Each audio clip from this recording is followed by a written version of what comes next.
L'exercice proposé aux artistes, c'était de piocher dans la médiathèque et d'en faire quelque chose de personnel. Alors la médiathèque du Quai Branly, c'est bien sûr une médiathèque avec un fonds, je crois, d'entre 5 et 6 000 disques qui représentent toutes les musiques du monde et les traditions musicales de plein d'endroits de la planète. J'avais en fait pris pas mal de temps pour venir écouter les disques ici. Je l'avais fait sur quelques mois et j'avais, à titre personnel, vraiment apprécié le fait de venir régulièrement travailler comme un étudiant et venir étudier ici dans cette magnifique médiathèque. C'était une expérience enrichissante et dans le fond, je crois que j'ai dû écouter à peu près 2000 ou 3000 CD ici, survolés évidemment, donc avec une boulimie de curiosité. Quand tu m'as proposé ce projet, je ne savais pas du tout ce que j'allais faire. Ma première réaction, ça a été de dire oui immédiatement, précisément parce que je savais que j'allais avoir accès à des disques qui sont épuisés et voire même des enregistrements qui sont conservés qu'ici. Donc à partir de là aussi, en pistant ces ethnomusicologues, je me suis mis à découvrir des cultures musicales que je connaissais à peine ou pas du tout. Ça m'a ouvert un pan de connaissance et de curiosité qui ne s'arrête plus. Très honnêtement, je connaissais vraiment pas grand-chose dans le domaine, donc ça m'a permis de découvrir beaucoup de choses. Là où c'était le plus intéressant, c'était des choses que je n'imaginais absolument pas du tout. D'écouter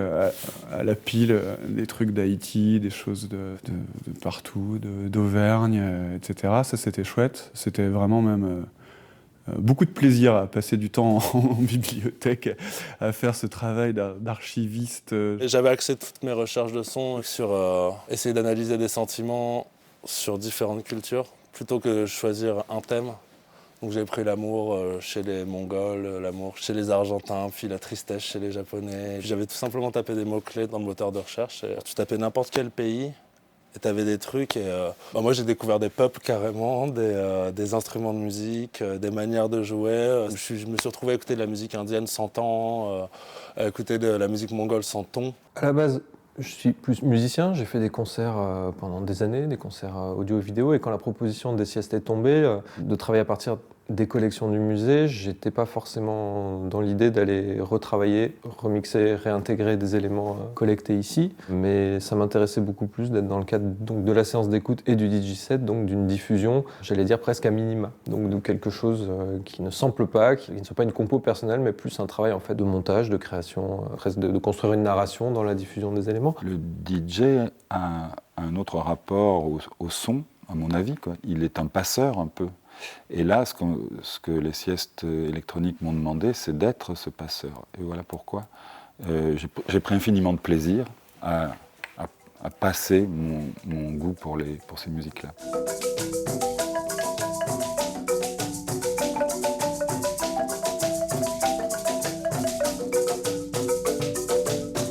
Je crois que c'était la première fois qu'on jouait pour un public qui faisait la sieste, clairement. C'était l'occasion de glisser dans une zone musicale qui était beaucoup plus lente, forcément, beaucoup plus atmosphérique. J'ai un souvenir assez intime de ce concert et aussi j'ai un souvenir assez onirique, forcément. Ouais. Tu peux t'endormir, quoi.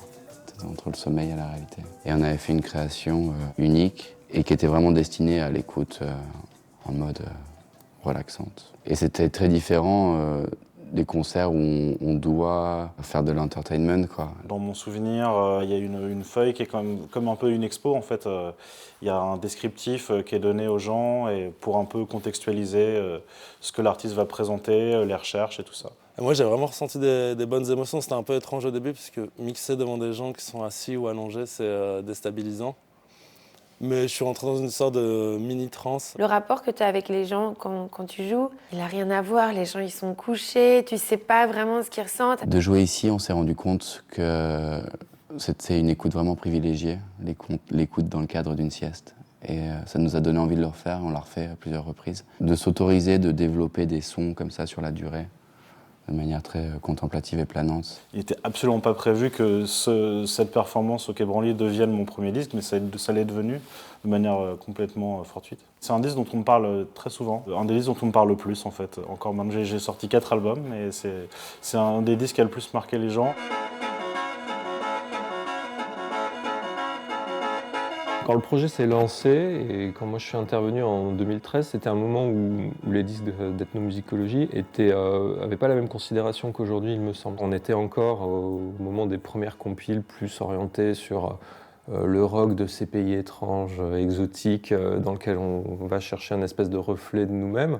Et j'ai l'impression que quand le festival s'est monté, ça a accompagné une forme de regain d'intérêt et de reconsidération progressive des musiques dans leur caractère traditionnel, en fait. Et au point qu'aujourd'hui, les disques d'ethnomusicologie qui étaient peu recherchés encore il y a quelques années par les mélomanes ou les collectionneurs sont beaucoup plus recherchés par un petit peu tous les gens qui s'intéressent aux disques en général aujourd'hui. Pendant des années, les producteurs ils se sont enfermés dans leur studio avec la logique du home studio et à faire des trucs tout seuls et à chercher des sonorités hyper spécifiques, intérieures et tout ça. Et ces derniers temps, je ressens dans la musique une volonté d'aller chercher du field recording, des bruits de la nature, des sons qui sortent complètement de chez soi. C'est vraiment l'envers du home studio, c'est la jungle, la forêt, la mer. Et je trouve que ça fait vachement écho à ce qui a été fait ici.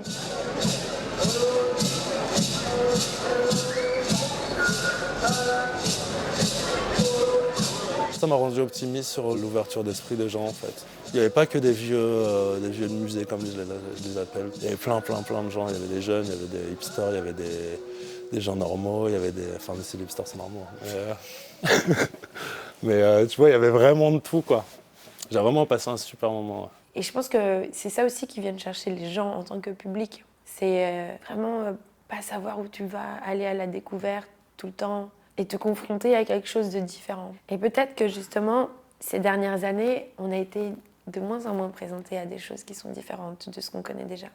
Tu vois, avec les algorithmes des réseaux sociaux, les trucs comme ça, plein de choses qui sont concomitantes.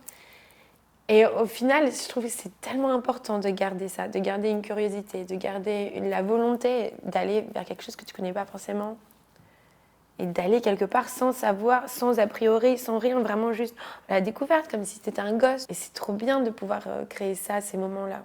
En tant que public, en tant qu'artiste, c'est des moments qui sont hyper riches, je trouve.